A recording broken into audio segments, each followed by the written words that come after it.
A paz do Senhor Jesus, estamos iniciando mais um Instantes Finais, a sua aula de profecia e de escatologia bíblica no seu lar. Eu quero mais uma vez agradecer por suas orações, agradecer por sua audiência, a você que é um telespectador assíduo do nosso programa, a você que acompanha toda a programação da Rede Brasil pela TV ou pela internet. Que Deus te abençoe, que as bênçãos do Senhor Jesus continuem sendo derramadas sobre a sua vida, sobre a sua família. Seja muito bem-vindo aos Instantes Finais. O sincero desejo do nosso coração é que você que já é cristão, você que já é evangélico, que você possa crescer espiritualmente, que você seja edificado, que você possa compreender melhor o conteúdo profético das Sagradas Escrituras. Se por alguma razão você já foi cristão, você já foi evangélico e parou na caminhada, o nosso desejo é que você possa voltar para a casa do Pai enquanto há tempo. Deus está te dando hoje mais uma oportunidade. E se porventura você ainda não é cristão, não é evangélico, o nosso desejo é que você possa receber Jesus como seu Salvador pessoal, para você desfrutar de todas as benécias, de todos os benefícios, de todos os privilégios que estão destinados aos salvos na presente era e principalmente no futuro. Você sabe disso, que Jesus veio ao mundo com uma missão principal. Embora Jesus tenha ficado famoso, conhecido pelos seus ensinos, pelas suas pregações e pelos milagres, mas a principal obra, a obra mais importante que Jesus realizou nessa terra foi ir à cruz do Calvário, dar a sua vida por nós.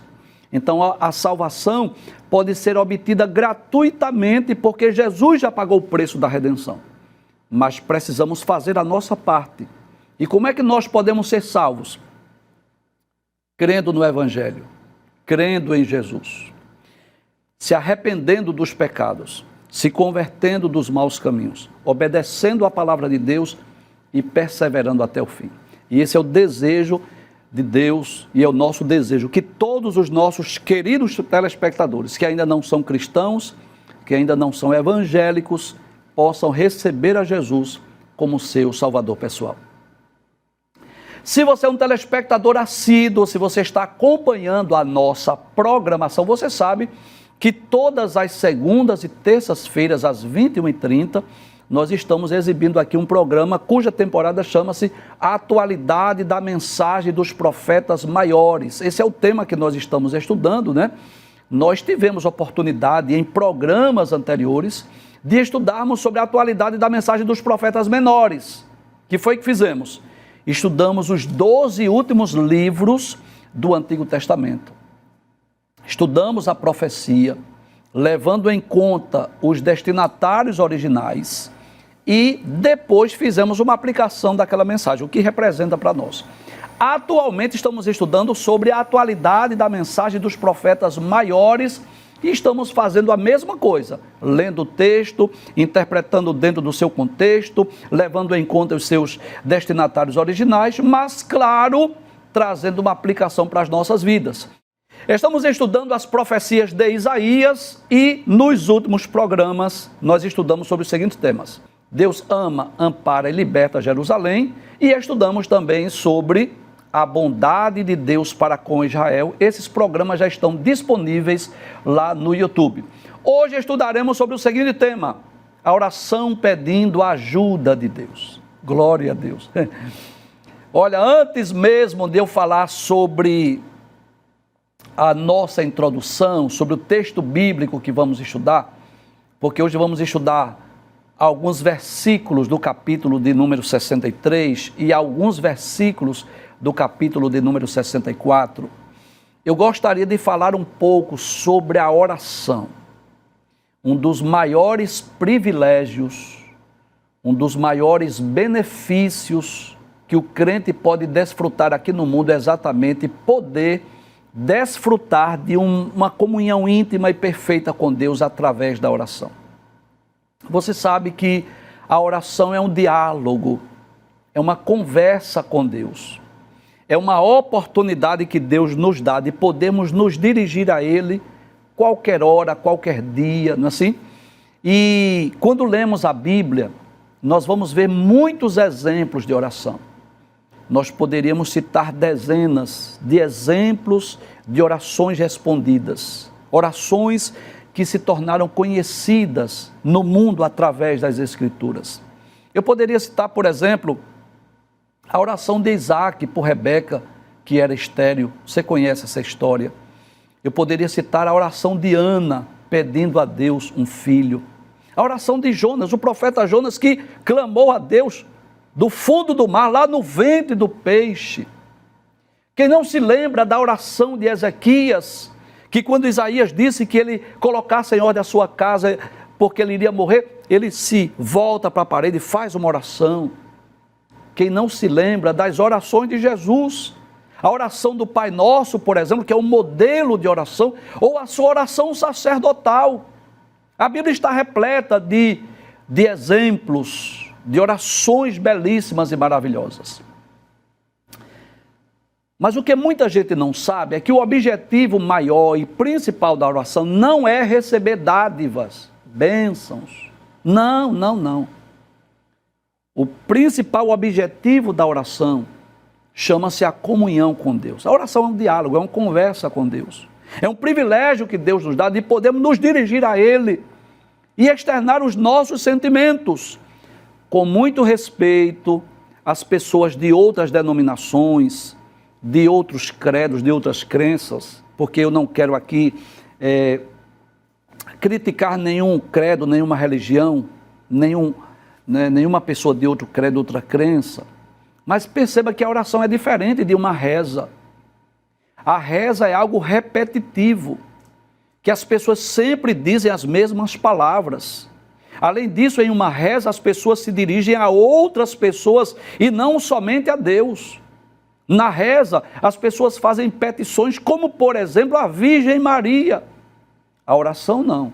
A oração é um diálogo com Deus.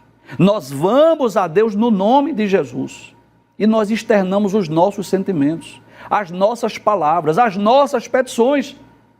Então, quando nós fazemos, por exemplo, uma oração congregacional ou coletiva, nós não precisamos necessariamente dizermos as mesmas palavras, repetirmos as mesmas frases, porque cada um, com seu próprio vocabulário, suas próprias palavras, externam os seus sentimentos a Deus.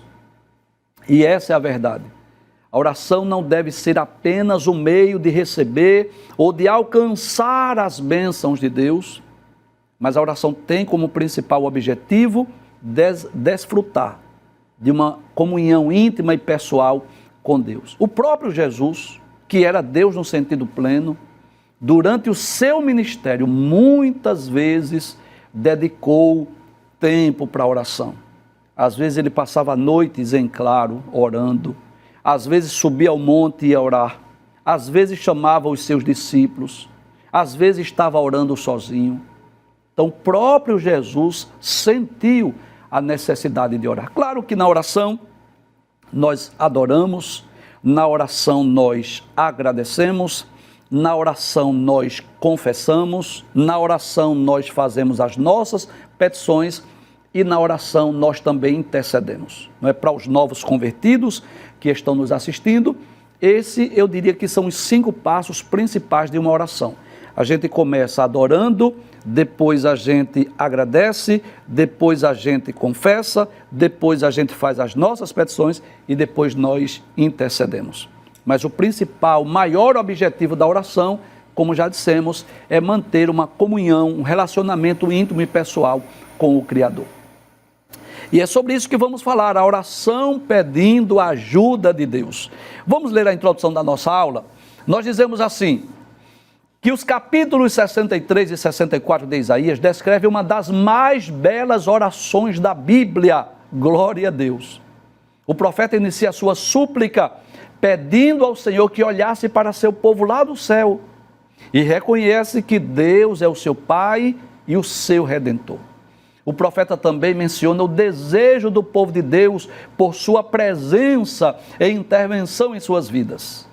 Essa oração serve como um lembrete da soberania de Deus e de seu papel como oleiro sobre seu povo, moldando-o de acordo com sua vontade, como nós veremos a seguir.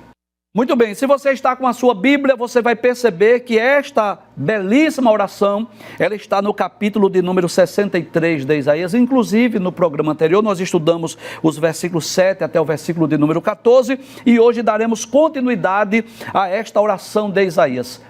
Isaías, capítulo 63, versículo de número 15, na Nova Almeida Atualizada, diz assim: olha para nós lá do céu, da tua santa e gloriosa habitação. Olha que coisa maravilhosa.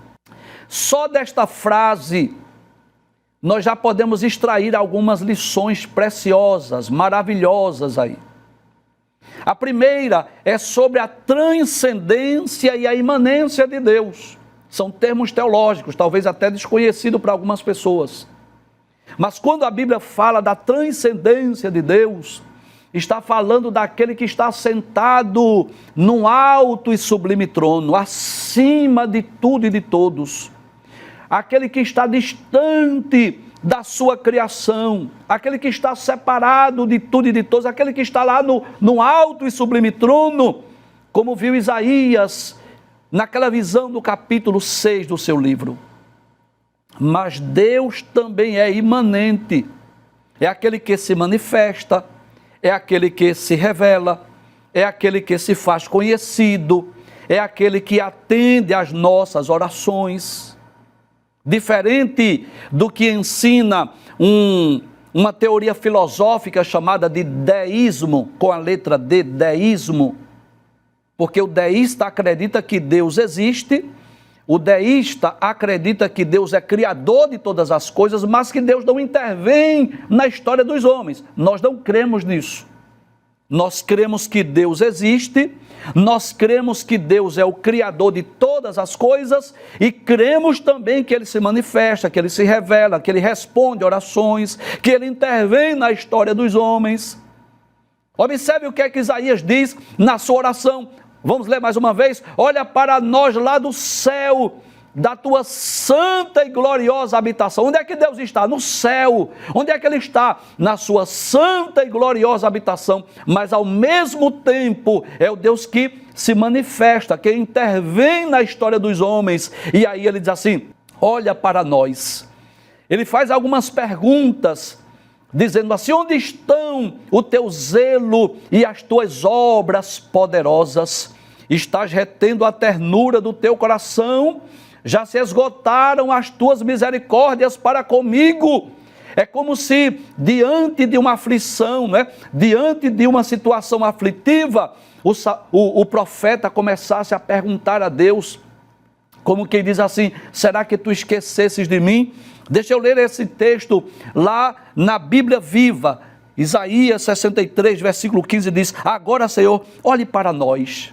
Como que diz assim? Olha para o povo judeu, olha para os filhos de Israel, da tua santa e gloriosa morada. Onde está o amor e o seu poder que no passado o Senhor mostrou por nós? Com certeza o povo de Israel, o povo judeu, estava passando aqui alguma situação aflitiva. Aí ele diz: onde estão os grandes milagres? Onde foi parar a nossa compaixão?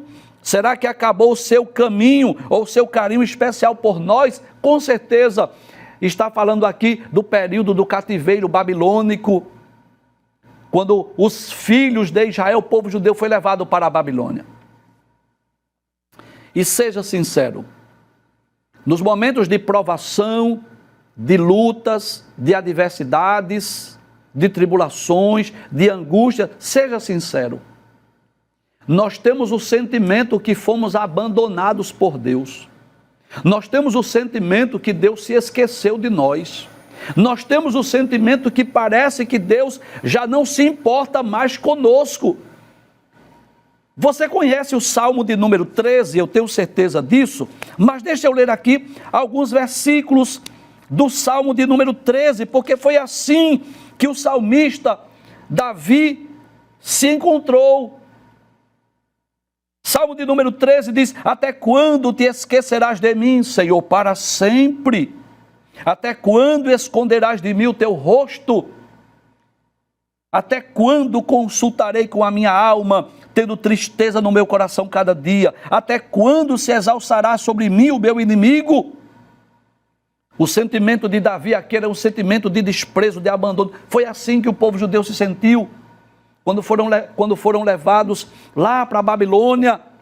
Eles se sentiram abandonados. Deixa eu ler o texto mais uma vez. Aí o profeta Isaías, como que representando o povo de Judá, dizendo: olha para nós lá do céu, da tua santa e gloriosa habitação, onde estão o teu zelo e as tuas obras poderosas? Como que diz assim: aquelas obras que fizeste no passado, estás retendo a ternura do teu coração? Já se esgotaram as tuas misericórdias para comigo? Na verdade, Isaías aí está representando o povo judeu lá no cativeiro. Passa o texto, por favor. No versículo 16, ele continua dizendo assim, na sua oração: mas tu és o nosso Pai. Glória a Deus. Olha que coisa tremenda. Este título de Pai, ele é muito mais comum nas páginas do Novo Testamento. Você sabe disso. Nas páginas do Antigo Testamento, é mais comum se dirigir a Deus como El Elyon, o Deus Altíssimo, o El Shaddai, o Todo-Poderoso, o El Olam, o Deus Eterno, o Adonai. Você sabe disso, que é Senhor. Não é comum nas páginas do Antigo Testamento as pessoas, os hebreus, se dirigirem a Deus como Pai. No Novo Testamento, sim. Jesus ensinou a orarmos assim: Pai nosso que estás nos céus. Mas olha que coisa interessante.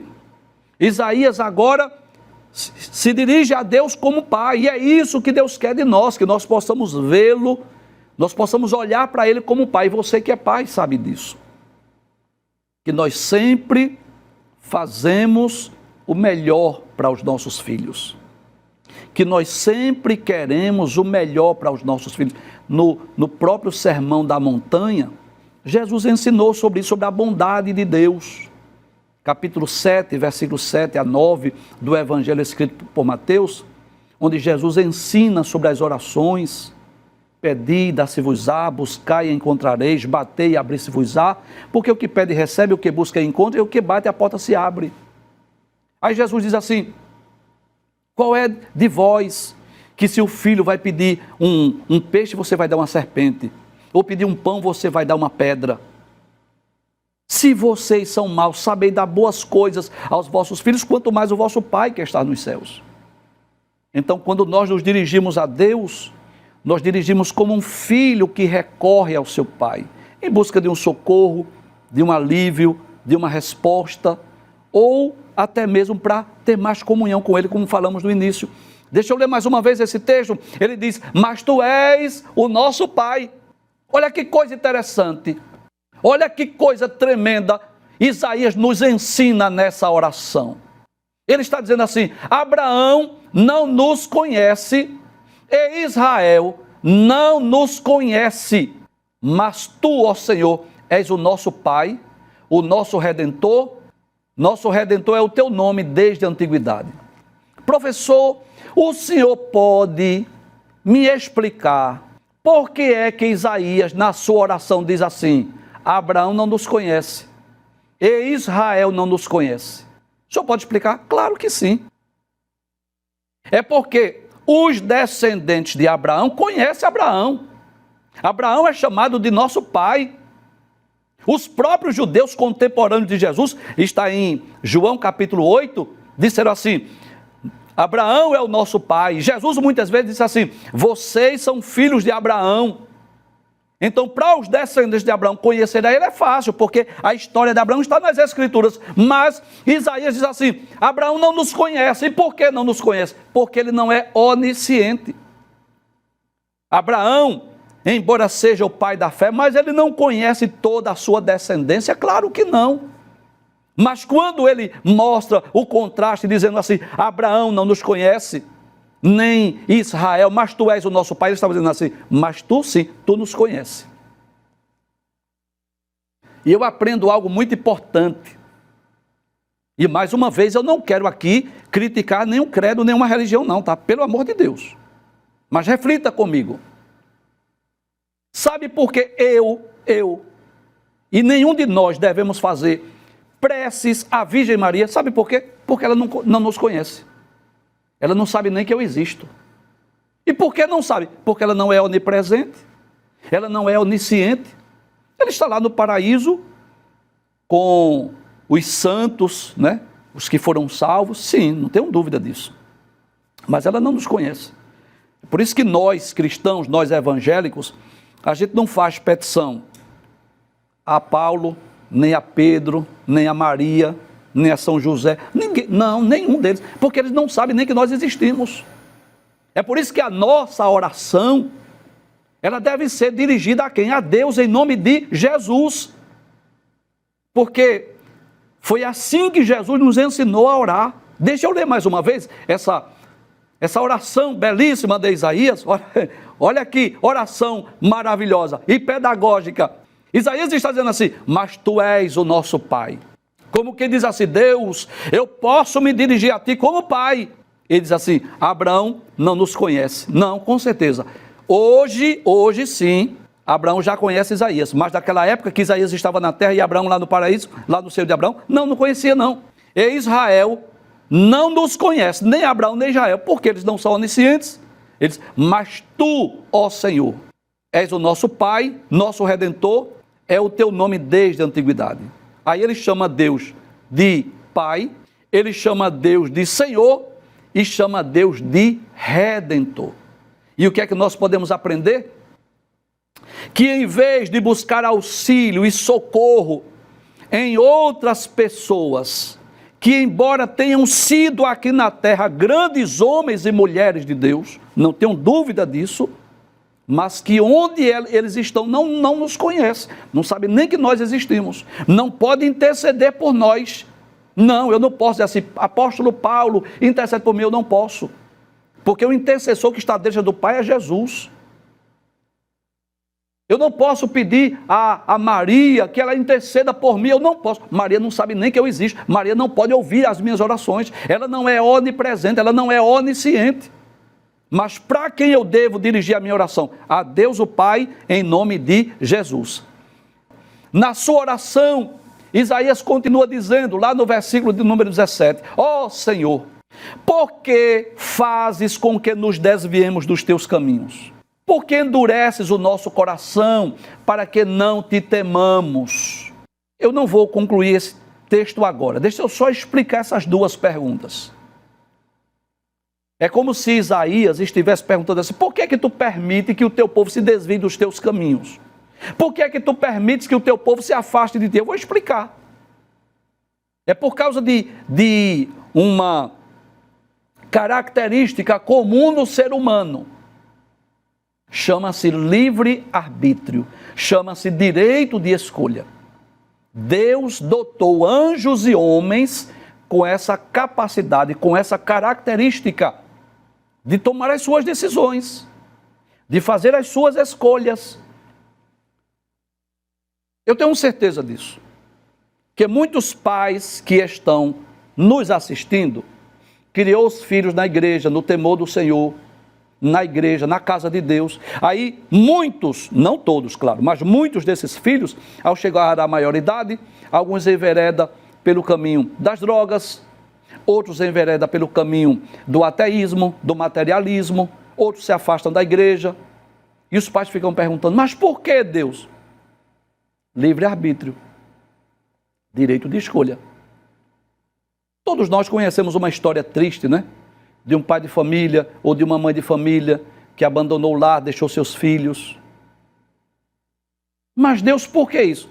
Livre-arbítrio, direito de escolha. Deus trouxe o povo de Israel lá do Egito, deu-lhes a terra de Canaã, deu-lhes a lei, disse como eles deveriam proceder, mas quando eles quiseram adorar deuses, adorar ídolos, abandonar a Deus, Deus deixou. Mas por que Deus deixou? Chama-se o livre-arbítrio, o direito de escolha. Deus dotou o ser humano com essa capacidade. Deixa eu ler mais uma vez esse versículo 17. Esse é o sentido: ó Senhor, por que fazes com que nos desviemos dos teus caminhos? Ou o sentido é esse: por que permites que o teu povo, o povo judeu, se desvie dos teus caminhos, se afaste de ti? Por que endureces o nosso coração para que não te temamos? Não é Deus que endurece, é o povo mesmo que endurece. Volta por amor dos teus servos e das tribos da tua herança. o que Isaías está dizendo, pedindo a Deus, volta para nós, volta ao coração para nós. Com certeza, ele estava se referindo àquele período do cativeiro babilônico, para que Deus voltasse o seu amor, voltasse o seu coração, voltasse a sua atenção. Mas tem que haver uma reciprocidade aí. O homem é responsável pelos seus atos. E da mesma forma que ele tem o livre-arbítrio para ir, tem o livre-arbítrio para voltar. Vou repetir mais uma vez essa frase. O homem tem o livre-arbítrio para ir, para sair da presença de Deus, mas também tem o livre-arbítrio para voltar. Lembra do filho pródigo? O que foi que ocorreu com o filho pródigo? Pediu ao pai a parte da herança. O pai queria dar? Não, mas era um direito dele. O pai queria que ele saísse de casa? Não, mas era um direito dele. O pai não mandou prendê-lo, nem amarrá-lo, nem fechar as portas, não. O pai não queria que ele fosse, mas ele quis ir. É um direito dele, ele quer ir, vá. Mas perceba que esse filho, ele também teve o livre-arbítrio para voltar. E em dado momento, ele com fome, maltrapilho, desejando comer as comidas dos porcos, as alfarrobas que eram dadas aos porcos, lembrou-se da casa do pai, dos trabalhadores, lembrou dos privilégios que tinha outrora. Aí ele consigo disse assim: quantos jornaleiros, em outra versão, quantos trabalhadores de meu pai têm fartura e eu padecendo necessidade? Eu vou me levantar, eu vou ter com meu pai, eu vou dizer ao meu pai, eu pequei contra os céus perante ti, eu já não sou digno de ser tratado como filho, mas me faze ao menos um dos teus jornaleiros, um dos teus trabalhadores. Como quem diz assim: se tu não queres me receber como filho, me recebe ao menos como um trabalhador da tua fazenda. Mas para sua surpresa, quando ele vinha voltando, o pai o beijou, abraçou, recebeu como filho, mandou trocar a sua roupa, colocar sandália nos pés, anel no seu dedo, fez uma festa, convidou seus familiares e amigos para celebrar, comemorar o retorno do seu filho. E é isso que ocorre com todo aquele que se afastou de Deus. Deus está de braços abertos, deseja recebê-los, deseja abraçá-los, deseja beijá-los. Mas o livre-arbítrio que te fez sair é o mesmo livre-arbítrio que você vai ter que usar para voltar. Você tem que querer voltar. Você tem que ter desejo de voltar. Você tem que lembrar dos privilégios. E eu vou ser bem direto agora. Que às vezes as pessoas se afastam da igreja, da casa de Deus, e eu não vou mentir, desfruta dos prazeres que o mundo oferece, né? Das baladas, os carnavais, as noitadas, as orgias, eu sei disso. Agora são aventuras, alegrias passageiras, momentâneas, que escravizam, que levam as pessoas aos vícios, que afastam as pessoas de Deus, que levam as pessoas ao inferno. E essa alegria que nós sentimos da casa de Deus, na presença de Deus, nós não encontramos em lugar algum. É impossível que alguém desfrute dessa alegria da presença de Deus nos carnavais ou nas noitadas da vida. Então o livre-arbítrio que te fez sair é o mesmo que te fará voltar. Você tem que desejar. Agora, se você quiser voltar, aí Deus está pronto, de braços abertos, para te receber, para te abraçar, para te beijar, para devolver o que você perdeu. Vez por outra, a gente vê isso no culto na igreja. A pessoa se volta para Jesus, às vezes é renovado na hora, começa a falar em línguas estranhas na hora, às vezes começa a profetizar na hora que voltou. Mas como é isso? É simples, Deus o recebeu como filho mais uma vez. Esse ato de colocar sandália nos pés, anel no dedo, trocar as vestes, significa muito mais do que um ato de perdão. Significa dizer que Deus o recebeu como filho mais uma vez. Deixa eu ler mais uma vez esse texto de Isaías. Ó Senhor, porque fazes com que nos desviemos dos teus caminhos? Livre-arbítrio, Isaías. E porque endurece o nosso coração para que não te temamos? Não, não é Deus que endurece, não. Isso é coisa de homem mesmo, endurecer o coração. Volta por amor dos teus servos e das tribos da tua herança. Aí Deus diz assim: olha, se vocês voltarem, aí eu vou voltar para você. Veja o que diz o versículo de número 18. Diz assim o versículo 18: só por breve tempo o teu santo povo tomou posse do país. Nossos adversários pisaram o teu santuário. Sabe o que é que Isaías está dizendo? O povo conquistou a terra de Canaã, sim. Mas qual era o desejo de Deus? Que eles estivessem lá perpetuamente. Que eles nunca saíssem de lá. Mas o que aconteceu? Eles conquistaram mais ou menos por volta do ano 1400 a.C., no ano 722, ou seja, cerca de 7 séculos depois.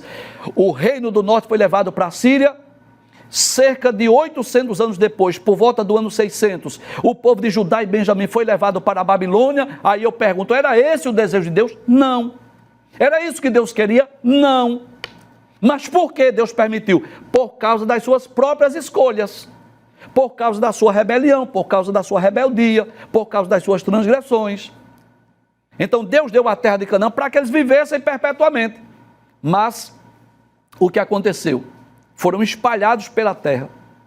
E olha o que o texto diz. Veja uma informação importantíssima que Isaías diz aí no versículo 18.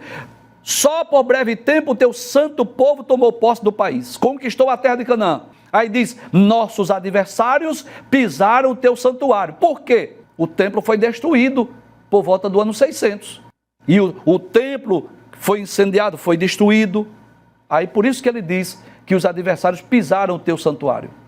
Versículo 19, que é o último versículo do capítulo 63, dando continuidade ainda a essa oração belíssima de Isaías, diz assim: tornamo-nos como aqueles sobre quem tu nunca dominaste e como os que nunca se chamaram pelo teu nome.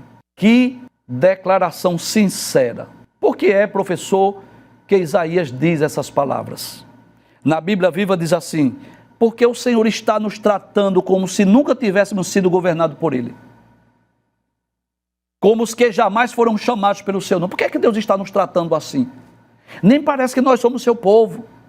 Nem parece que Ele é o nosso Deus. E você já sabe a resposta, né? Pelo fato do povo haver se afastado de Deus. Pelo fato do povo haver feito coisas que eram abomináveis aos olhos de Deus. E aí, dentro desse contexto que Isaías vai pedir algo muito importante. Na sua oração, porque você percebe que começa agora o capítulo 64, mas é a mesma oração. Isaías vai anelar que Deus descesse do céu, pela presença de Deus. Veja o que diz o capítulo 64. Eu quero ler logo os 2 primeiros versículos. Ele diz assim: se fendesses os céus e descesse. Glória a Deus. Se os montes tremessem na tua presença, como quando o fogo acende os gravetos, como quando faz ferver a água, para fazeres notório o teu nome aos teus adversários, e para que as nações tremam diante de ti. Glória a Deus. O que Isaías está dizendo assim: se Deus descesse do céu, se Ele viesse ao nosso encontro. E o que é que vai acontecer se Deus descer do céu? No versículo 3 ele diz assim: quando fizeste coisas terríveis, quando nós nem esperávamos, descestes, e os montes tremeram diante de ti. Professor, ele está falando de quê? Ele está falando da ocasião que Deus desce para falar com Moisés no Sinai. Glória a Deus. Quando Deus vem falar com Moisés, entregar as tábuas da lei, embora Deus esteja no céu, num lugar alto e sublime, às vezes Ele desce para falar com os homens. Você sabe disso, a Bíblia está repleta de exemplos. E é o versículo 4 que eu quero concluir hoje essa oração belíssima de Isaías. Quando ele diz assim: porque desde a antiguidade não se ouviu, nem com os ouvidos se percebeu, nem com os olhos se viu, Deus além de ti, que trabalha para aquele que nele espera. Glória a Deus. Olha que coisa maravilhosa. No versículo 15 que lemos, ele está dizendo: Senhor, olha para nós, desde a tua habitação. Depois ele vai lamentar pelos castigos, pelos juízos, pelo fato dos inimigos terem pisado o santuário, pelo fato de Deus ter permitido aquelas coisas. Depois ele anela que Deus desça do céu, pela presença de Deus. Mas depois ele diz assim: desde a antiguidade não se viu com os olhos, nem os ouvidos perceberam um Deus além de ti, que trabalha para aqueles que nele esperam. Eu não sei se você lembra, mas nós iniciamos esse programa hoje falando sobre exemplos de orações. Porque embora o principal objetivo da oração seja desfrutar de comunhão com Deus, mas eu posso dizer também, que a oração, ela resulta em bênçãos, milagres. Esse não deve ser o principal objetivo da oração, não. O principal objetivo da oração é comunhão, mas eu não posso negar essa realidade. Que orações resultam em milagres, intervenções divinas, operações sobrenaturais. E mais uma vez eu vou citar uma frase que eu já citei hoje. Que o dia inteiro seria pouco para nós estudarmos e lermos ou mencionarmos todos os exemplos de orações respondidas na Bíblia. Mas deixa eu citar alguns aqui. Quem não se lembra de Isaac, quando Eliezer foi buscar uma moça para casar-se com ele foi para o campo orar. Ele estava desejando casar, mas enquanto Rebeca não chega, Isaac vai orar a Deus. Mas olha que coisa interessante. A Isaac casou-se com Rebeca, mas ela era estéril. E o que foi que Isaac fez? Foi orar mais uma vez, para Deus abrir a madre. E Deus mandou uma porção dobrada, 2 filhos, Esaú e Jacó. Quem não se lembra de Ana, que orou pedindo a Deus um filho, e Deus não lhe deu apenas um filho, Deus deu vários, mas o primeiro, o primogênito, aquele que ela ofereceu a Deus, Deus deu um filho a Ana, e a Elcana, mas a Israel, ele deu um profeta, um sacerdote e um juiz. Quem não se lembra de Jonas, que orou do fundo do mar, do ventre do peixe, lá das profundezas do mar, e Deus ouviu, atendeu a sua oração e lhe deu mais uma oportunidade para ele pregar em Nínive e libertar cerca de 120 mil homens que estavam destinados à condenação eterna. Claro que liberta é Deus, mas foi através dele. Quem não se lembra daquela viúva que tinha uma dívida para pagar e os credores queriam levar seus 2 filhos? Segundo o livro dos Reis, capítulo 4. E Deus faz um milagre tão extraordinário que ela paga a dívida, fica com os filhos e Deus ainda provê uma forma dela sobreviver. Vivei do resto, disse o profeta Eliseu. Quem não se lembra do rei Ezequias, que orou e Deus curou da sua enfermidade, ainda lhe acrescentou 15 anos de vida, e não só isso, Deus fez com que a sombra do relógio de Acais retrocedesse, num sinal que ele ainda iria viver e voltar ao templo. E eu quero concluir este programa hoje, lendo esse texto na Bíblia Viva, que diz assim: desde que o mundo é mundo, ninguém ouviu, nenhum ouvido percebeu e olho algum viu um Deus como o nosso, que trabalha para aqueles que nele confiam. Eu não sei qual é a tua dor, a tua necessidade, a tua petição. Eu não sei por que estás triste ou angustiado ou preocupado, mas eu quero fazer uso desta palavra e lembrar mais uma vez: Deus trabalha para aqueles que nele esperam. Estamos às vésperas de eleições e há muita gente colocando a confiança em A, B, C, fulano, beltrano ou cicrano. Mas Deus está nos convidando hoje para colocarmos nele a nossa confiança. Deus trabalha para aqueles que nele esperam. Assim como trabalhou na vida de Jonas, de Ezequias, de Isaac, e de muitos outros exemplos que nós citamos. Deus está pronto também a agir em nosso benefício e responder às orações daqueles que nele esperam.